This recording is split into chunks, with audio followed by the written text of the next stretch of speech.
Hello, everyone. We are live. We are here. How is everyone doing?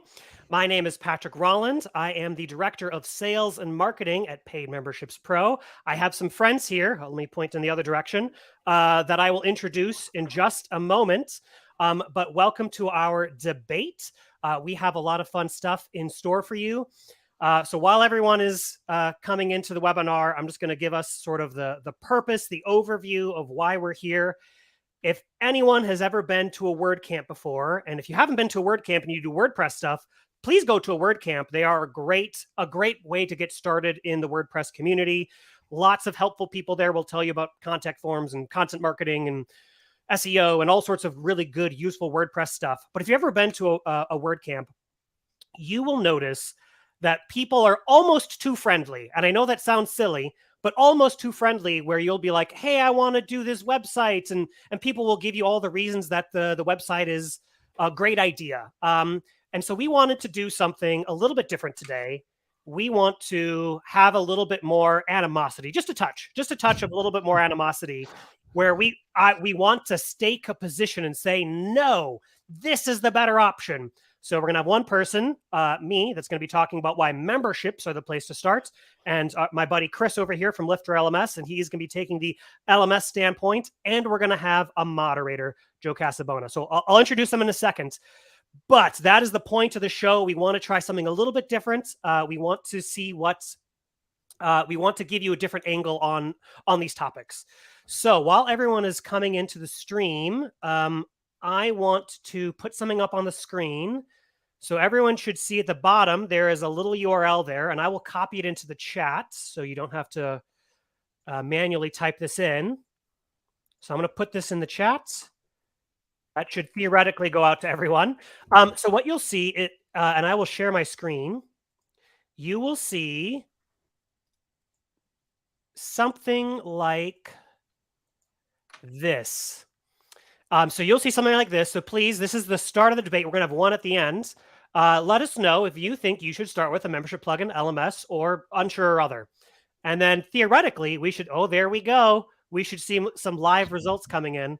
Now, I am, anyone who's on my team and is watching, do not vote.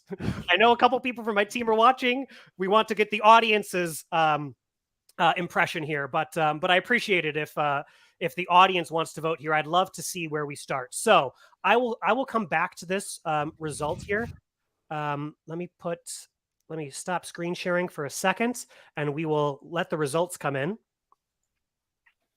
And I will say there will be a coupon at the end. So if anyone stays through the end, you listen to why memberships are better, why the LMSs are better, there will be a coupon for both Paid Memberships Pro and Lifter LMS at the end. It's a good coupon, so definitely hang out till the end for that. So first person I want to introduce here is Chris Badgett. He's the owner of Lifter LMS. He does awesome stuff for the WordPress community. He runs an LMS system. He does all of his own marketing. He does all of his own product stuff. Chris, that wasn't a very good intro. I apologize. Chris, can you tell the audience a little bit about yourself? Absolutely. And it's great to be here, Patrick. And I do want to give credit. I have a co-founder. His name's Thomas Levy, and a great team as well over at Lifter LMS. But we launched a learning management system for WordPress back in 2014. Here we are 8 years later. I love serving education entrepreneurs, people who create courses or lift up others through education. That's actually my company mission and my life mission all rolled into one. That's really great. And I think there's a lot. I think this is why we reached out to you and why we've been chatting is just, I think Paid Memberships Pro is like a nice synergy. If we just want to lift people up, we want to help people build businesses. So I love that. Next person here, Joe Casabona. So for people who've been around the WordPress world for a little bit, especially if you're on the East Coast, you go to those East Coast WordCamps, you may have met Joe Casabona. He runs an awesome podcast. Hold on, I'm going to get it right. How I Built It. Yes, that's correct. Yes. He runs a great podcast called How I Built It. He talks about how success stories, how people went from nothing to something. And I love those stories. He's also pretty opinionated on Twitter. So he's a good person to follow because it's that's what I think Twitter's more. That's accurate. No, that's 100% accurate. And he's Chris. Joe has an opinion. So I wanted someone with an opinion and someone who's, I'm not very good at interrupting people. I'm a very quiet person when I'm not on a webinar. So I wanted Joe here to be like, nah, Patrick, you're talking baloney. You got to stop talking. We want Chris to talk. So Joe is going to be our moderator. Joe, do you want to tell the audience a little bit about yourself? Yeah, so I have been in the WordPress space for almost as long as WordPress has been around. I have recently decided to focus my efforts on helping podcasters, specifically help podcasters of any size make money so they can turn their show into a business. But WordPress is still a very central part of that. I generally recommend it if people have the will, especially if they are creating online courses or memberships, which are two great ways for podcasters to make money. Fantastic. Let me just remind, we only have 3 votes for that poll. So I want to make sure that we have a few more where you'd start with either a LMS or a membership site. Yeah, we would love for you to vote in that poll. It gives us a starting point. I got this from, it wasn't a TED Talk. It was some sort of like UK debate podcast. Man, I cannot remember the name of it now. I listened to a couple years ago, and they always had this. So they filled the auditorium, and when people entered the auditorium, they'd everyone fill out, if it was whatever topic it was, they'd have people fill out where they stand, and then at the end of the debates, they'd have people fill out. I think it was like 2 parts. They fill out the other side and turn that in, and that's how they determined the winner. So we'd love just a couple more votes before we get rolling. So for anyone who's joining us late, that little banner at the bottom, the etc.ch/JADO, that's a short link, and it'll take you to a website where you can vote on where you think you should start with either a membership plugin or an LMS. For the people who are here, are you tuning in from anywhere? Are you cheerleading for one side or the other? Are you just want to learn? We'd love to know that. So please drop us comments. Joe, you can't see the comments, right?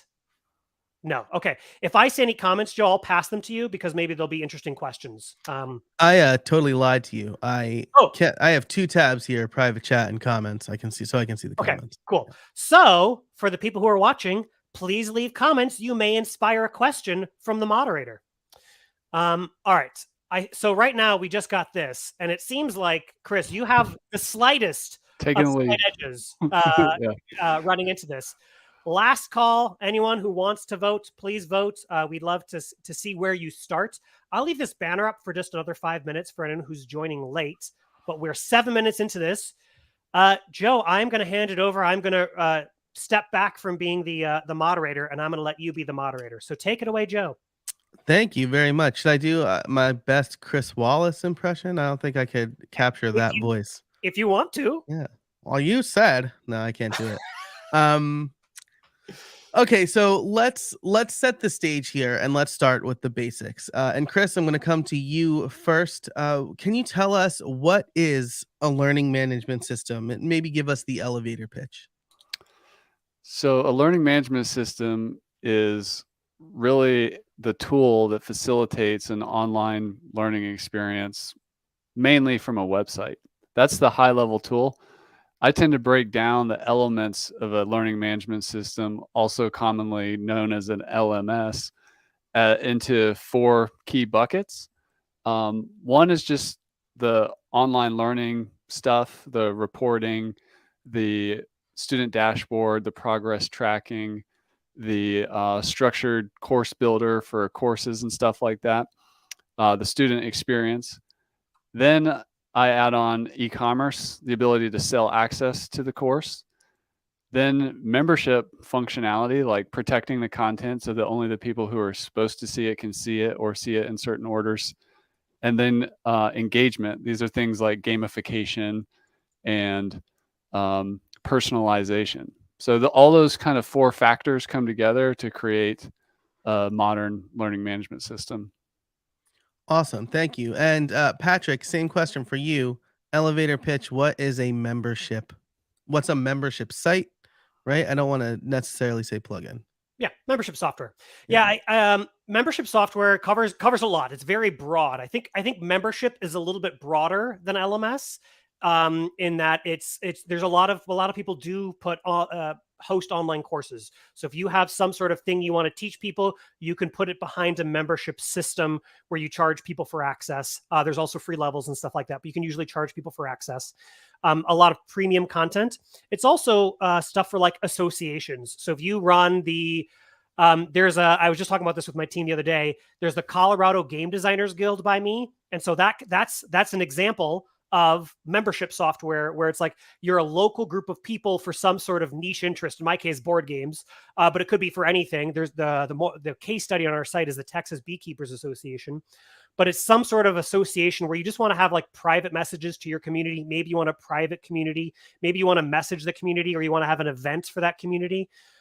So there's a lot of stuff with courses, associations, and then of course the membership, the e-commerce functionality ties it all together, and it's the thing that lets you build a business. And just the last thing quickly is we also run Paid Memberships Pro on our own software. So it also helps you run software if you want to run that. So that's kind of membership software. I think a little bit broader than LMS, but covers a lot of similar things. Yeah, absolutely. And so, as you kind of covered, right, memberships, I think something that I'll just say right at the beginning here, right, is that I think a lot of people confuse memberships with subscriptions. Yes. Memberships is you are a part of something, and a subscription is you pay to get something regularly, right? That's kind of the difference. You're not like a Netflix member. You pay for Netflix. But so I like this distinction: associations, private messages, community versus facilitates learning, right, which is the LMS. Now let's get into the meat of things, right? Patrick, I'll come to you with this first. Both of you have plugins for WordPress. WordPress has certain functionality to allow you to make posts and pages private or even password protected. Why should I pay for a membership plugin when I can just password protect a page? Great question. So I think so if you only ever had one page on your website that you wanted to protect, I think you could probably get away with password protecting that one page. But membership does two important things. One, even for just that one page, you want to charge access for it. Sure, you could have like your PayPal email address. Like you could do a workaround, but one of my rules for e-commerce of just optimizing your website is to make it easy for people to pay you.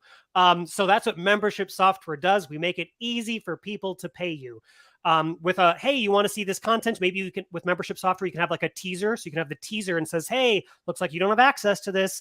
Give us $10 and then we'll give it to you. So you can have that teaser, let people buy it, check out that content. The second thing that I just want to highlight is it's really good you might start with one page and you charge people $10 a year to access this one page of really useful information on your website.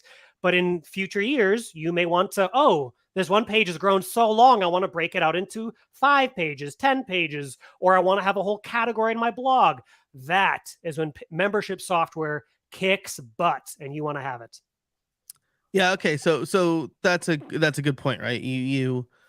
You're really, it's not just about the protection. It's more about the charging and making it easier to protect multiple things.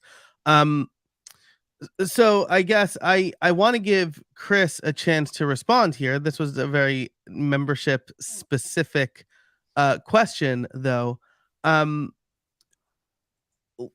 Why don't we go here, right? Would you say that a course is an important part of, or are there a lot of overlap between like a course and a membership as far as just giving access to content goes? Yeah, there is a lot of similarity. And if we were to look at the original question, like you could take a page on your site, put 10 embedded videos that constitute lessons and call it a course and give it a password and do the workaround that Patrick described to get a PayPal payment for it. But similar to what Patrick is saying, the value in a membership or a learning management system is really in a lot more complexity and nuance to the structure, the experience that the person who's going into that membership or LMS experiences, the site owner or other users' ability to manage what's going on there, and also just personalization for the individual users so that they perhaps have a very different experience depending upon where they're at or what their levels are.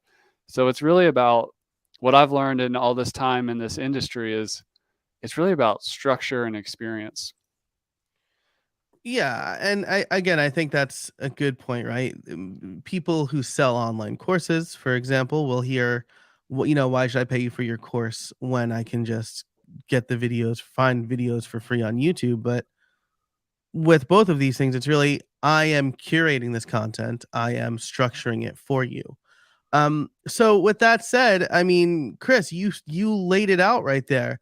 Why would I need an LMS when I could just charge for a membership and then just lay out all of the videos on a single page? Well, the learning use case particularly is it has a lot of more nuance and detail to it. Content is just one piece of a learning experience, and you also have to really think about the different players involved. There could be a site owner, there could be an instructor, there could be an instructor's assistant. This could be a course that is on the platform that is sold to a group of people in a company, and the company HR manager needs to see the reporting of the people as they go through the course. This is very much learning focused. In my research, I've found 13 different use cases for an LMS. So, and it varies on those different use cases exactly what people need to do and how they want to experience the content, deliver the content, report on the content, track progress through the content. But that's what really makes the learning aspect come alive as a kind of a focus within a membership site.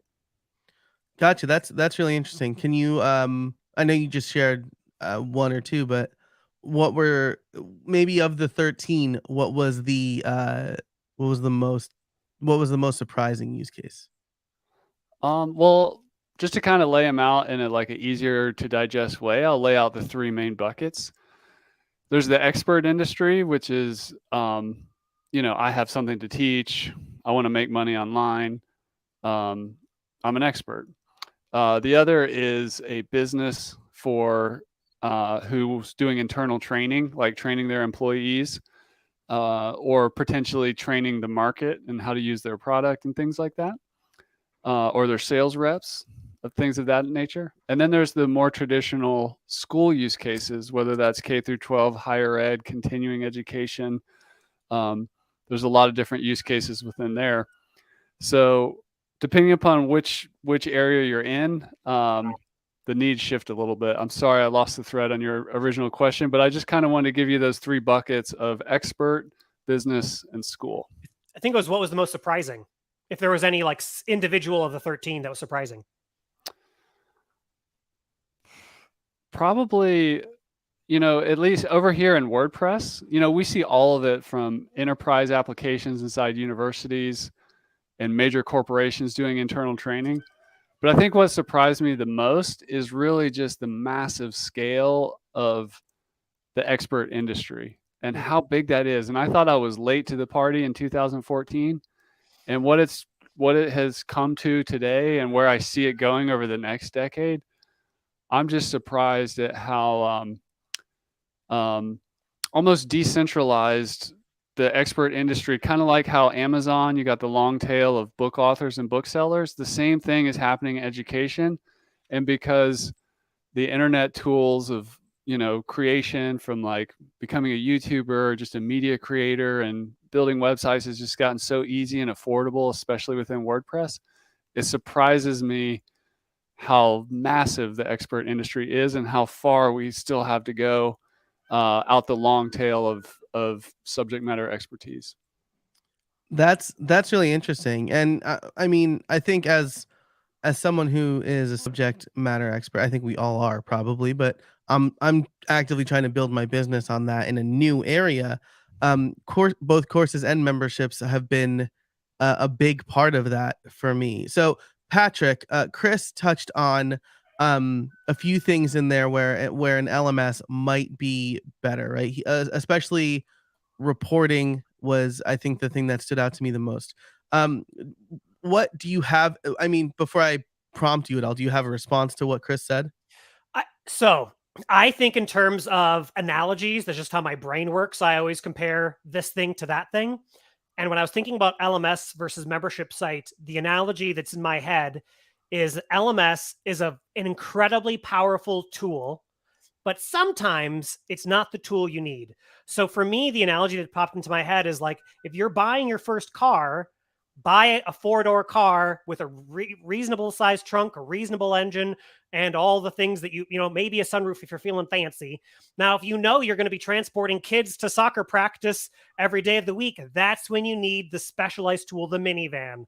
So I apologize, Chris, for saying that an LMS is like a minivan. I'm trying to say it's a special vehicle, that Yeah. it has an incredibly valuable purpose. I think memberships are a little more flexible. You can protect a page of content. You can charge someone for this. You can have a one-time payment for that. LMSs are a specialized tool. And if you know you want to do courses, they're an incredible offering. And I'd be remiss to say Paid Memberships Pro has a lot of LMS functionality, and Lifter LMS has a lot of membership functionality. We'll try not to talk too much about the stuff that's in the middle.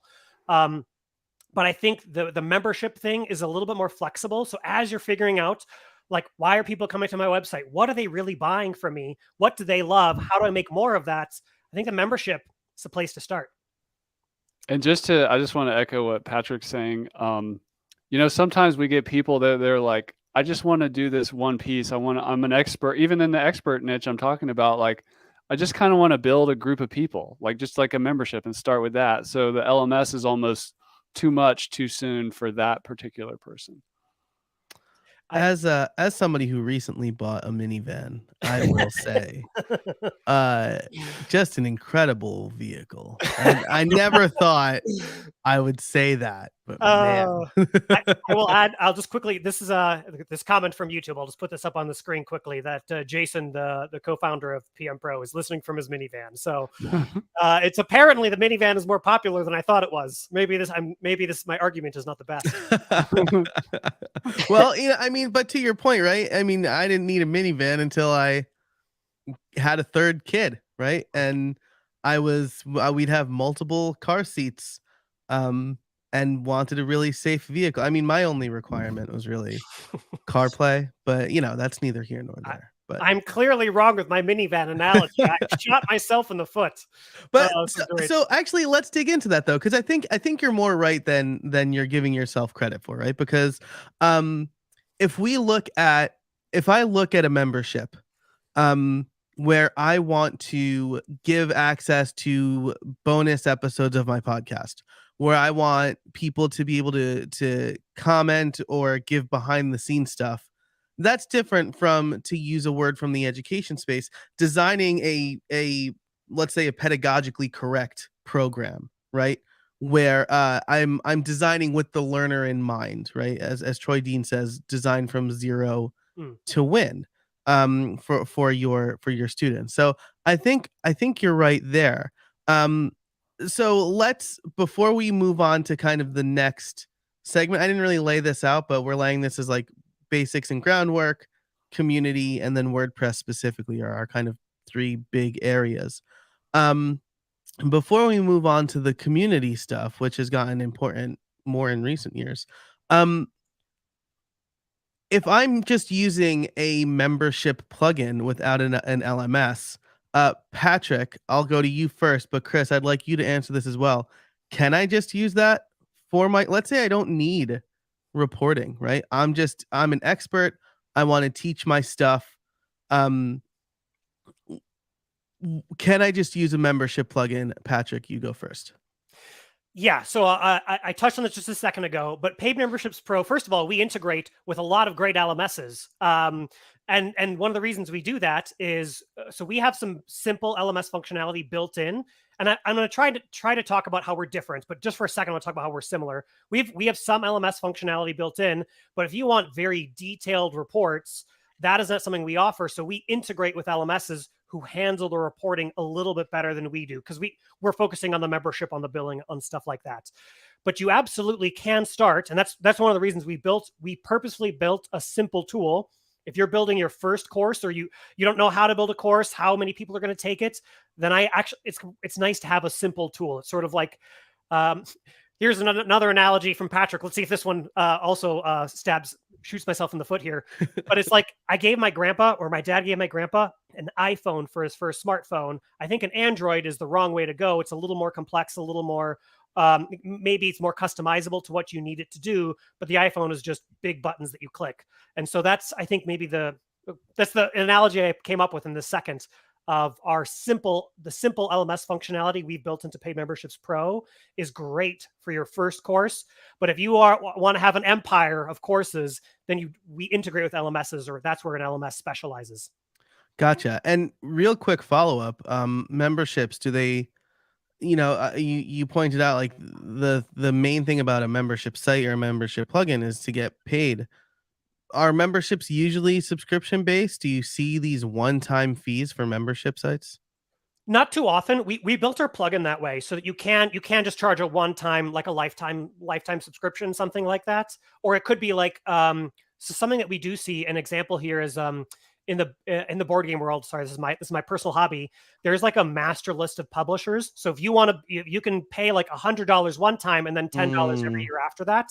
That's like really useful, where you got this master list and now you're just paying this little tiny fee every year after that for the updates to the list. So we have that, we separate the two for a reason. So you can have a totally different first time fee from a last time fee. One can be bigger, one can be smaller, however you want to do it. But we do separate them for that reason. Did I answer the question? Yeah, totally. I'm gonna steal that idea. That makes sense, right? Because a lot of people are worried, like, oh, they'll just sign up for like a month and then take all my content and leave. Yes. Charge more upfront. Yes. Chris, if I just want to do a basic course, can I just use a membership site or should I use an LMS? Well, just to go like back in history, because I've been in this world for a long time, one of the original membership site solutions in WordPress was actually a theme called Optimized Press. And Optimized Press had membership functionality that essentially locked down the site. People come over a paywall, and then you would use the menu structure of the WordPress website to kind of create, the course syllabus, if you will, and you would just have content pages under the menu items. That was the early version of a course inside of a membership site. So yeah, you can. It really just comes down to, where do you want to start and what is your long-term vision for your project? Where do you want to go? Because if you know your foot in the water is going to be a course, like for an LMS, it could be just one course and that's the whole site, and you relaunch it every year, or it's always for sale, or it can turn into this complex multi-instructor online school like Udemy type thing. But maybe you're more on the membership side and you just want to start with a membership to like a weekly Zoom call you run, or YouTube Live for members only, and you don't even know if you're going to make courses one day. So I think the perspective of where are you starting and where do you want to end up is really the key to picking the right one in the beginning. Gotcha. That makes sense. Yeah, like, I on the one hand, right, you don't want to use a skateboard to travel 400 miles when you could use a car. Right. But at the same time, you don't want to fly a jet to your neighbor's house or whatever. So like you want to make sure you're using the right tool for the job. And then I'll just pose that same question, but I guess the opposite, right? Do you see mostly courses charging a single fee, or are they subscription based? What are you? And I guess this is mostly for independent creators, right? Because schools aren't necessarily charging like for access on top of tuition. Well, from the LMS perspective, we do consider it access and enrollment, which means we can very much handle all the free scenarios, or maybe they took billing through a different method, like a tuition office or whatever. So we can handle like pay or no pay and all the different scenarios. But there's two big trends right now. One of them is just online business and passive income. If you're going to do a passive income course, you're probably not going to have much recurring value, which means you need to charge a one-off fee, and you're going to like launch it a couple times a year or whatever you're going to do there. But what's also trending and very popular is a lot of people want recurring revenue. So to do that, you can do it with just a course, but you need to have recurring value through things like office hours, maybe some group coaching, private coaching, community features. So both those things are trending. I would say overall, it's really a 50-50 split between the one-offs and then the the people going after more coaching or community based or serial course creation, like, hey, next month we have a course on this, and it's becoming a more complex site with a recurring revenue model. So it's about 50-50 out there. Yeah, that's really interesting. Maybe if we have time at the end, we'll breach the topic of cohort based courses, which Yeah. kind of feels like it combines both. But I will say, nope, I've lost my train of thought. So let's just move on. No, I will say that the recurring revenue model sounds like something Patrick touched on before, right? Where you kind of charge a big upfront fee and then maybe just some nominal fee every year if you want to keep accessing the videos for safekeeping, right? It's like if you are a Disney Plus subscriber and you really wanted to watch Obi-Wan, well, now I'm going to keep subscribing because, it's the Andor project is coming out soon, but it's not out yet or whatever. Ahsoka's coming next year. Yeah. So yeah, maybe there's a good model there. Let's move on to community. And Chris, we'll start with you this time. Online community has been a big aspect of working online for I write down here the past 2+ years, but it's been a lot longer than 2 years. It's just in the last 2 years, everybody wanted to build an online community, right? Because that was our only option. How does a learning management system help you build community? Well, there's a saying in the industry that people come for the content and they stay for the community. So just having a course or something to get people through the door, and then for people to have the experience of, quote, finding the others, is really powerful. So there's often like a gateway product. People don't always realize how much they need and appreciate community until they discover it. And how it works technically with an LMS, there's really 3 or 4 different models, which I'll just go over briefly. Really, the most easiest thing that people do often is, hey, we also have a Facebook group or some social media group, a Discord channel, something like that accompanies this learning experience.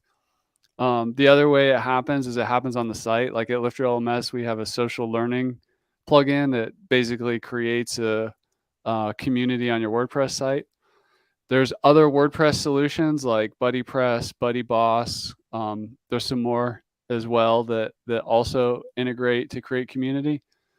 And then the fourth is it's still kind of like that Facebook or Discord server, forum software, PHP board, and all this stuff. But there's a lot of great integrations out there that have single sign-on. So as long as you're signed into one or the other, people can seamlessly jump between your online learning LMS site and then the community, which may be a SaaS or an app or something else. So that's kind of the state of play with community and learning management systems. Gotcha. That's really interesting, right? Because a lot of people make their best friends or their oldest friends like at school, which is a little bit kind of forced community, right? But then you go to college and you make a lot of people go to college and make their friends there too. So I think that's really interesting. Come for the course or come for the content, stay for the community. Patrick, same question. Can you rephrase it? Yes. Oh yeah, I tried to trick you there. How does a membership site help build community? So I'm a part of a couple memberships personally. So I have a bunch on Patreon and I have a couple through like individual websites. And some of my favorite places to hang out now are places where it's a private community. And some of them they're like podcasts I like to follow. I have a Marvel podcast I like to follow where they talk about all the nerdy stuff that's going on in the Marvel universe. And it is the friendliest, chillest place on the internet. People post questions like, where should I start? And you know what doesn't happen? No one flames them. No one says they're a monster. No one's calling them isms or ist names for weird, random reasons. I'm just a big fan of private communities where you just pay $1 a month to get rid of the trolls. It is a fee I'm willing to pay to get rid of trolls. So we have membership plugins have integrations with Chris, as you said, Discord and Slack. And we also have, I think, BuddyPress and a couple others. But any sort of private community like that, those are the places I like to hang out more than anywhere else. So membership software just has those straight up integrations with Discord, Slack, BuddyPress, and I'm sure there's more that I'm forgetting. That's one great way to do it. One other tiny thing, and this relates to membership software, is you can have a membership where everyone has one invite and they can invite one friend. So you can have memberships where like basically your audience, your starting pool of people decide the direction the community grows because everyone has one invite. So you can do cool stuff like that where you can let your audience decide who joins the community. So there's cool stuff like that too. That's really interesting, right? Dribble kind of did that, right? Like you Yeah. couldn't use Dribble until you got invited. And Gmail, I guess too. I had like 10 invites to Gmail because I got on it on like day one for being a blogger user. Um, so so those are both really good points. There's like I don't want to say like gatekeeping has kind of become a pejorative term, but the slight barrier creates a better community. And then it almost seems like you get a 1-2 punch, right? You build the community with the course, and then you cultivate and grow the community with the membership. Now the next question on our agenda, I jumped the gun a little bit. And we kind of talked about that before. Unless I'll give you both the opportunity to say, like, if we're talking directly to creators, is there a different case to make for starting a membership instead of an online course? And vice versa. Otherwise, I do have a follow-up question on community. So to start with a course versus a membership? And again, we kind of touched on this. I think I'm just framing it for specifically for creators, but again, we can move on to the next question if you don't have anything new. Yeah. I just say it just depends on their angle. Like some people have the course, like it's almost like a book that they have inside them that they have to get out. And then some people are like, I got to just get these group of people together and maybe build a directory of listings on the site. I don't even know if I'll ever do course. It's just, where do you want to start? Gotcha. Patrick, thoughts? I think if you're a highly organized person, you probably already think in terms of chapters and lessons. And then LMSs are great. And what's funny is I think I'm a pretty organized person. So if I was giving advice to me, oh man, I'm so bad at debating. I would be like, membership is good for Patrick because I think I think in highly organized chapters and lessons and percent completions. But I think if you don't know exactly what your let's say you have it's a how to meet people at conferences, that's your course. That's the thing you're good at. But if you don't know what the chapters and lessons are, maybe a membership's better because it lets you fill that out a little bit more dynamically. And maybe there's more video lessons than you thought. Maybe there's more text lessons than you thought, that type of stuff. Yeah, that's really interesting, right? Because if you think, I guess it takes training to kind of think like an educator. All three of us do. We all have experience educating. If you don't, and you're just kind of like an expert that has this advice, maybe you just want to pontificate once a week, right? And maybe a membership is better for you there. Quick follow-up question.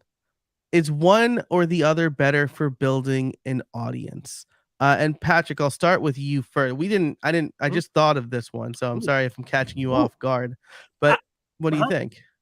I'm going to go back to my example of I think membership is so broad. So it can be, again, I'm part of the several podcasts. So the other one that I'm a part of, I'll share here. It's an escape room podcast. So it's this audio escape room and you hear someone going through it.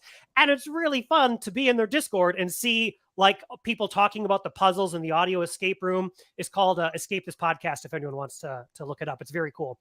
But there's something that's nice that's so broad about memberships that you can get people in your membership from your podcast, from your YouTube videos, you can go to cons and talk about your podcast and people can still be a member and to download because they have extras. That's what they do. So they're extras. If you want to run the podcast, the escape room yourself, they have all the extras. So if you even if you don't listen to the podcast, if you just heard about them at a con, you can become a member, download their stuff and join the community and talk about it. So I think it's sort of like a wider surface area for people to come in to your community.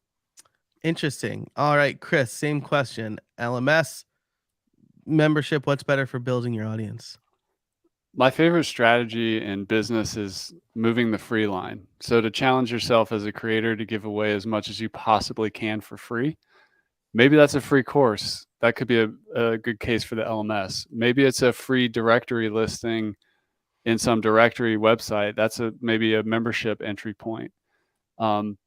So it really varies on what I challenge people to think, what can you give away for free? Maybe you're going to create a newsletter membership and you have no plans to make a course. Well, just use the membership plugin and then figure out how to deliver an email newsletter. And it's a free membership. So free is the name of the game for list building and building trust. And maybe you're doing a free community aspect. So there's a lot of different things you can give away for free to build an audience. But I would encourage people, like Patrick said, if you do think in terms of chapters and lessons and things, maybe a free course can be pretty cool. We all know about the ebook, but there's like free course lead magnets that you can do as well. And also the concept of a mini course. You don't have to create like your magnum opus giant $2,000 course. Like, actually, I would encourage people to start with a little free 10 lesson or less course to just test the market, to see how they're doing, and give it away for free. I mean, maybe just start with a blog post that you could protect to the membership, maybe. That too. Hey, look at that. Yeah, look at that. Or the second half of a blog post. See that? Yeah. That's a good strategy. I think both of those things are good strategies. And like the course, like it could be an email course too, right? Those are becoming, I feel like, a little bit more popular again. But yeah, that the protect the second half of the blog post with a membership plugin, right? Get them in, and then be like, oh, you want more? Read for, or pay for $3-5 a month or whatever. All right, so this will be the bridge question between community and WordPress. You both mentioned lots of community tools that Lifter and PM Pro integrate with. When it comes to the right community platform, how do you decide what to use? I'm always like, should I use Slack or Discord? Or I'm like paying $79 a month for Circle, and I'm pretty sure I shouldn't be. So like, we'll start with, I think I went to Patrick first last time. So Chris, we'll start with you. How do we decide where to build our community? The answer is easy, but doing it is hard, which is, what is your community's primary channel? Like, I think when we just started this conversation about doing this event, I think Patrick hit me up on Twitter. I think so. Us WordPress people are on Twitter a lot. We're also on Slack a lot. If you're into crypto and NFTs and stuff like that, you're probably on Discord. If you're more old school social media, and I say old school with love just because it's been around for a while, you're probably on Facebook. Groups are really powerful. A lot of people like to hate on Facebook, but you know what? People spend a lot of time on it. It's a great way to stay in touch and just be in the flow of what your community members are already using if they're Facebook people. I'm a big fan of clicks and bricks. So if there's an opportunity to have an in-person community, like a WordCamp or a conference that kind of is part of, maybe it's mostly virtual, but then there's some in-person event. And if you're people like to travel, like you mentioned the Marvel Universe, I don't know if it's Comic-Con or something, like people are just going to have their different preferences. And I think one of the biggest challenges for us here in the WordPress community is, I see YouTubers as an example using things like Patreon or some other ways that they're trying to Substack for the newsletter, and they're just paying so much money for a tool that they could be doing so much more with WordPress if they could just get over the learning curve, or maybe we need to do a better job in WordPress helping people discover and how to access and the benefits of WordPress and that kind of thing. But for some people, it's the email inbox is where the quote community is, even though that's kind of a lonely place. It just depends on the audience and how they like to relate. It used to be blog comments. People don't really comment that much anymore, though. So it can shift over time as well, which you have to be mindful of. Yeah. Now, one clarifying question before I go to Patrick. When you say clicks and bricks, do you mean clicks like mouse clicks, or clicks like groups of people who all feel similarly about something? I mean, virtual communities like mouse clicks. Okay. And it's good to get out of the building into real buildings that are made of bricks and connect in person as well. Nice. So we're not talking like mouse clicks and Minecraft. It's like a little bit of both. Right. Patrick, same question. So I'll do the WordPress thing. I agree with everything Chris said. The thing that I'll add here, the thing that I'll separate a little bit on is I know myself and I'm a highly distractible person. And so I would want my community in a place where people are less distracted. For me, that means like I cannot use Facebook groups because like there's always like a notification, and then I spend an hour in Facebook, and so it's sort of like there's like a Facebook tax. If Facebook has successfully distracted me every time I go on Facebook, and even though I was on the group for 10 minutes, then I spent an hour reading random people's posts that wasn't necessary. The other thing is Slack is for me is work. And so if I want to have a community that is not, so if I want to have something like how to become a better marketer in the WordPress world, that should be a Slack group. That's like that for me falls into the same bucket as work.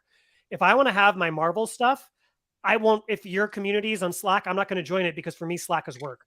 All my fun things are on Discord. And so I try to close Discord during work hours, and I try to close Slack during off hours when I'm not working.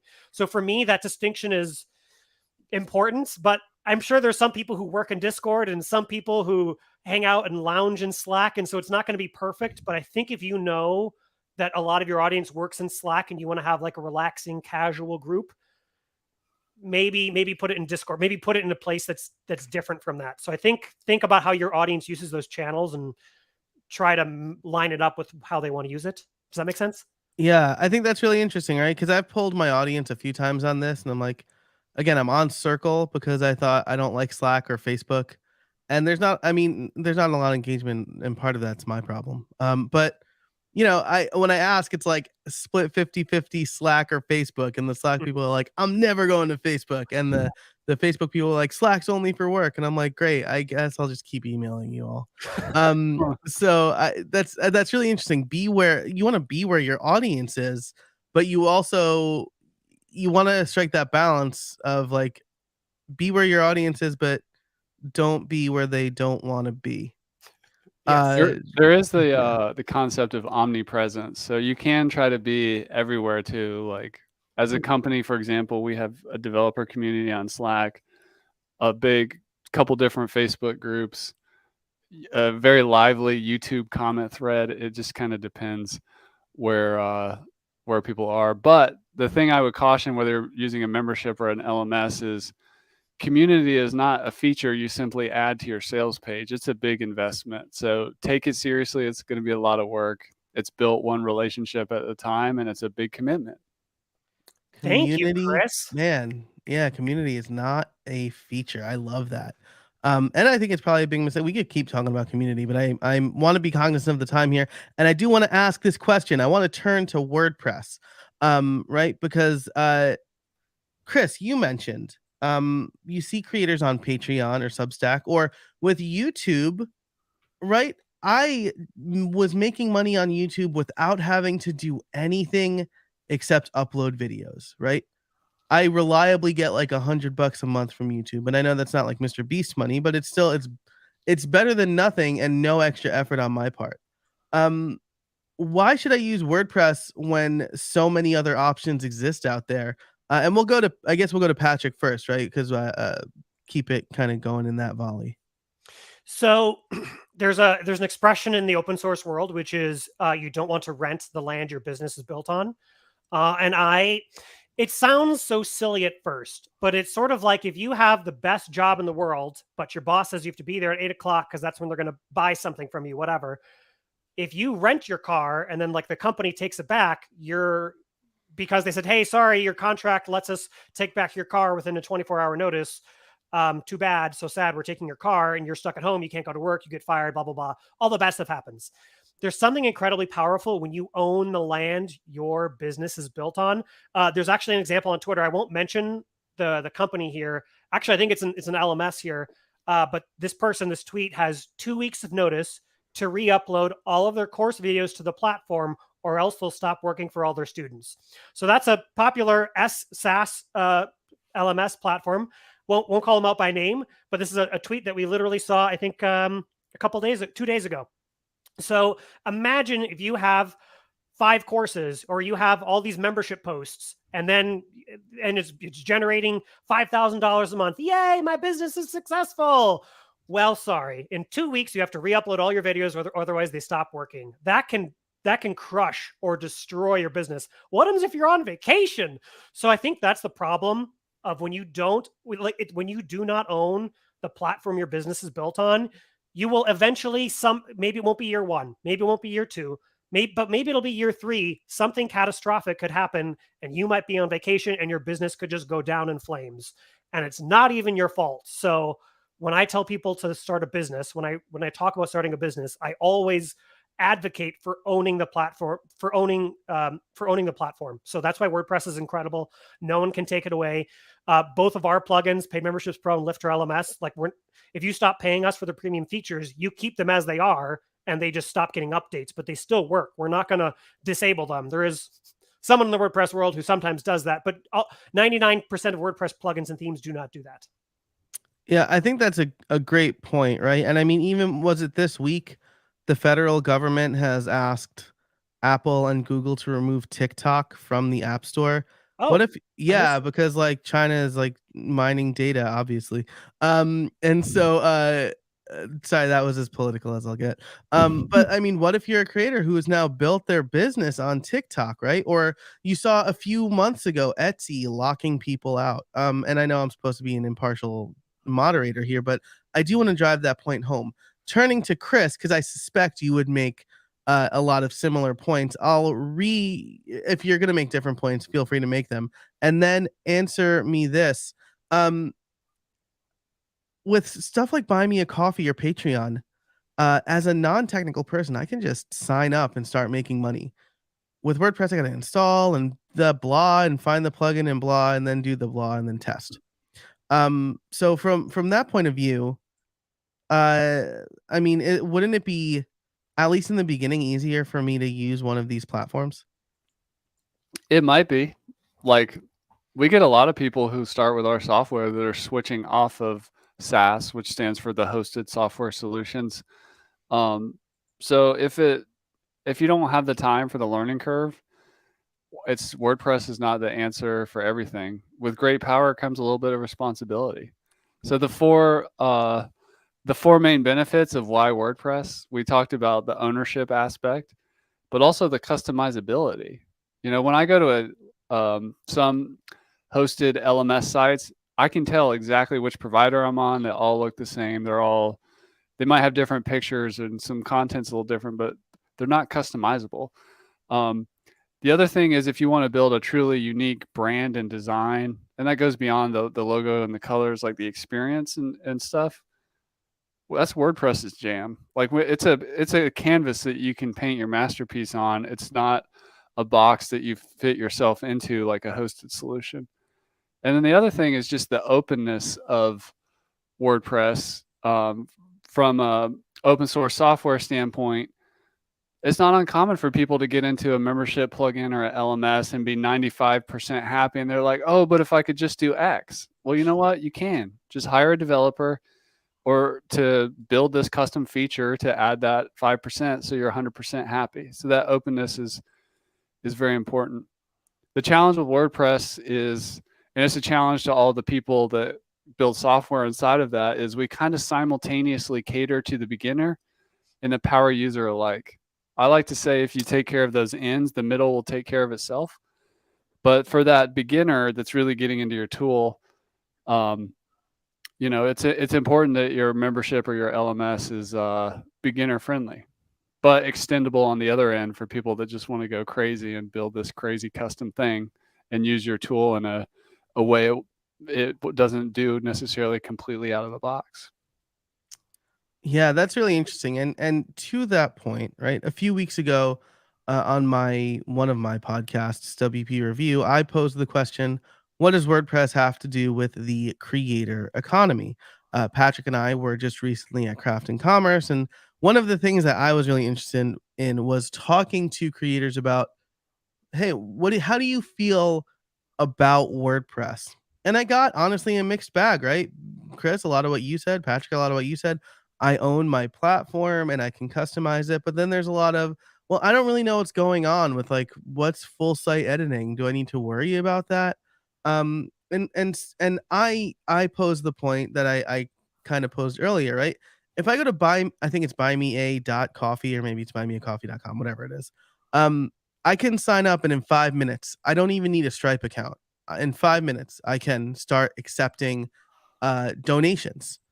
What can WordPress or how can using WordPress be easier for no code users like creators? Chris, let's go to you first. I think the easiest thing to do first is to help people come up with a plan of like a lot of people buy software too early. So they have a dream and then they get the tool, but they don't have a plan. We've created some resources recently to help people plan so that they're better ready to get into the software. The other thing is to leverage existing templates and tools and like resources that are already done, like Astra and Cadence themes as an example have starter sites that make it easy to get started and have more of a it's already done, just switch out the stuff with your stuff kind of solution. And really just people just need to focus on that commitment. Like, yes, it is easier to rent an apartment, but if you really want to be a homeowner, there's just more investment involved, time, energy, and money to do it. So if that is your goal, if you're building an asset, build an asset. If you're building an asset, build an asset. I like that. And I want to drive home this point a little bit too of like people get into the software too early. Um, I think you're right about that, right? If you had asked me while I was living at my parents' house what my dream home would be like, I would have had no answer for you besides like a very like superficial one, like, oh, I want it to be big or whatever.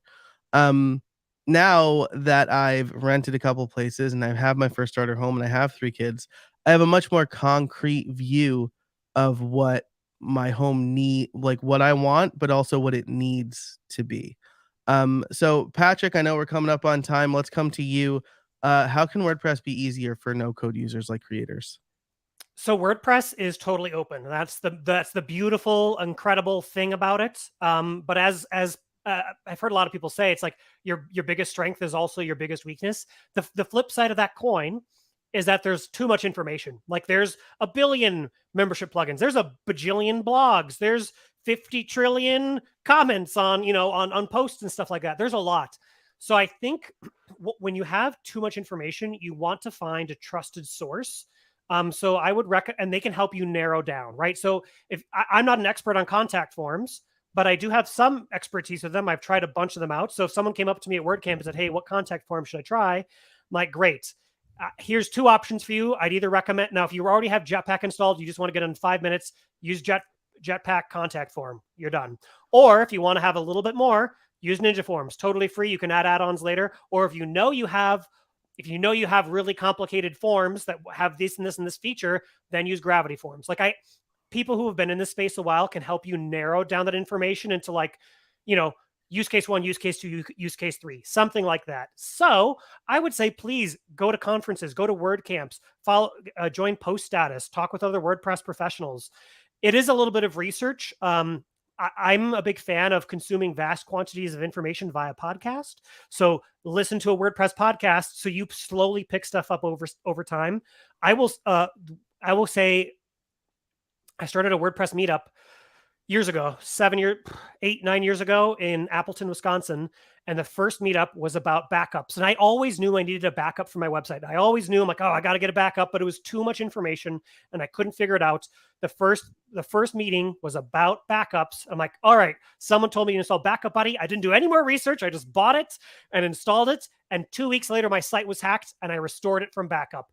It was incredible. If I didn't do that, if I didn't just trust someone in my community that you know what, they probably have a better advice that Backup Buddy might not be the perfect tool, but it's probably good enough and it solves this problem for me, I would have had to spend a week fixing, rebuilding that site from scratch. So I think find trusted sources.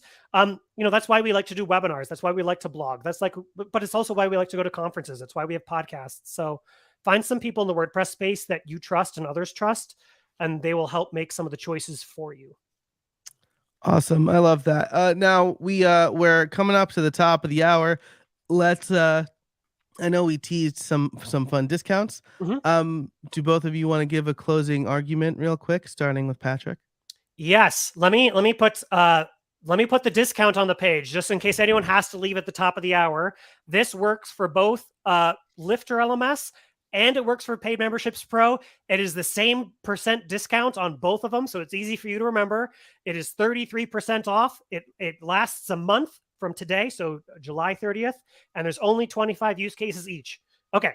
So, feel free to use those, please. If you want to get started, if you've decided that clearly memberships is the better option, obviously, then go make your decision. So closing arguments.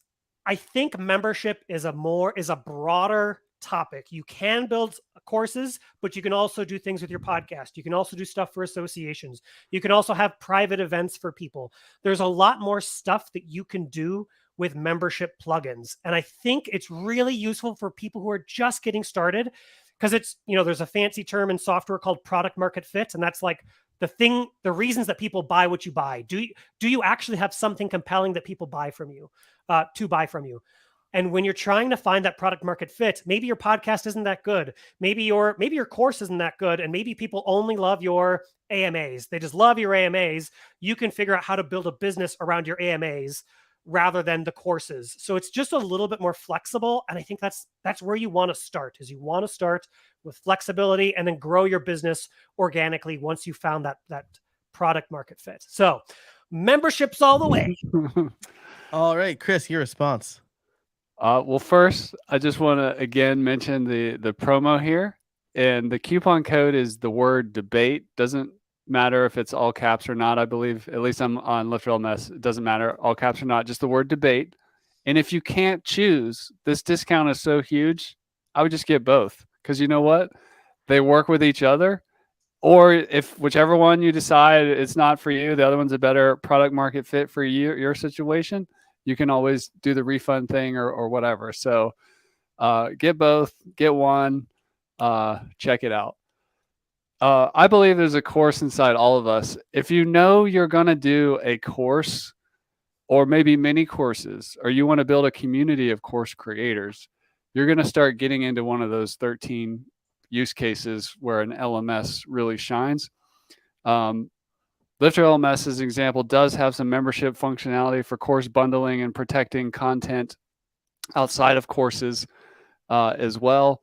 Paid Memberships Pro has some really slick upgrade, moving between the level stuff, which is awesome.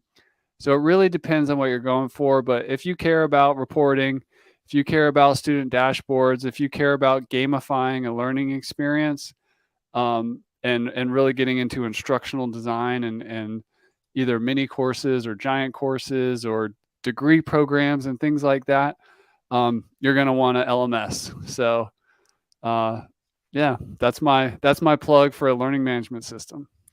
All right, and all of you watching out there, I'll let you decide which one you should go with. But that's the end of this debate on memberships versus learning management systems. Which one should you choose? Thank you both for your fantastic answers and for allowing me to moderate this debate. Thank you, Joe. So don't head out just yet. I just put at the I'm going to thank you, Joe, in a second. I just put at the bottom. There is another poll. So if people were swayed one way or the other, or if you just want to vote again for your favorites, please vote again. I will put the let's see if we and it's a different poll. So it's a little bit different than the one you typed in earlier. It's a little bit different of a URL. Let me type that in because I don't want my listeners to have to click into that. How do I? There it is. Copy and paste. So if you want to vote, please do. And I will put the results up on screen in just a second. Oh, no. Well, the results aren't great for the first vote. Come on, membership people. I know you're watching. There we go. Well, 100% people. Oh, there we go. 100% of people. All right, time now. By the way, I just pulled up the last one. So it was 2-2 later. So 1-1 will, man, if we can, it could be a landslide either way if we get one person to move. But Hold on. Let me see if there's anything else I wanted to talk about quickly. Joe, was there anything you wanted to promote? Was there anything you wanted to talk about? Well, in the spirit of what Chris said earlier about giving away maybe a free workshop or course, if you are interested in starting a podcast, which I think whether you're doing a membership or a learning management system, I think a podcast is a great way to promote and supplement that. You can go to podcastliftoff.com/debate. And I give you 5 things that you could do to grow your podcast. So this is a 20-minute workshop and then a 5 email course about how to basically how we can learn from movie trailers, how to entice people to listen to our podcast. And do you want to drop that in the comments, Joe? I just want to make sure people Yes. find it. Yeah, I please. think I can do that. Yep. Yeah, you should be able to. I think I have to go to the YouTube channel to do that. Oh, here. Yeah. I will. Let me see if it's in my email. I just want to make sure that people can grab it. If anyone has any questions, do drop them in the chat. I don't quite think we have time for. It's the wrong link. I don't. In the comments. Woo! I'm really good. I got it in there. Thanks. Yeah, I just want to make sure because I think when regular people, non-admins, post on YouTube, it blocks them. There we go. Great, I found it. Podcastliftoff.com/free workshop. Actually, I've changed it to podcastliftoff.com/debate. Great. In alignment with everybody else's singular word. So you need to remember one word for everything. There we go. So it is now in the comments. It has been archived for all time. Perfect. Look at that. Joe, thank you so much for being the moderator. Chris, thank you for joining us and for having a friendly debate. I'm sure we'll get into fisticuffs the next time we see each other. Fight this out real tough. I'll have to be more inflammatory next time. Neither of you interrupted the other person and said wrong. Nobody threatened to take somebody out back and beat them up or whatever. Hey, it's nice to have a civil debate. Yeah, you're probably right. You're probably right. Thank you both. I really appreciate it. Thank you to all the listeners. You were great, and we'll be around. We'll be around on Twitter. Hit us up on Twitter. Hit us up on our newsletter. Thank you very much, everyone. Talk later. Bye, everybody. Thank you.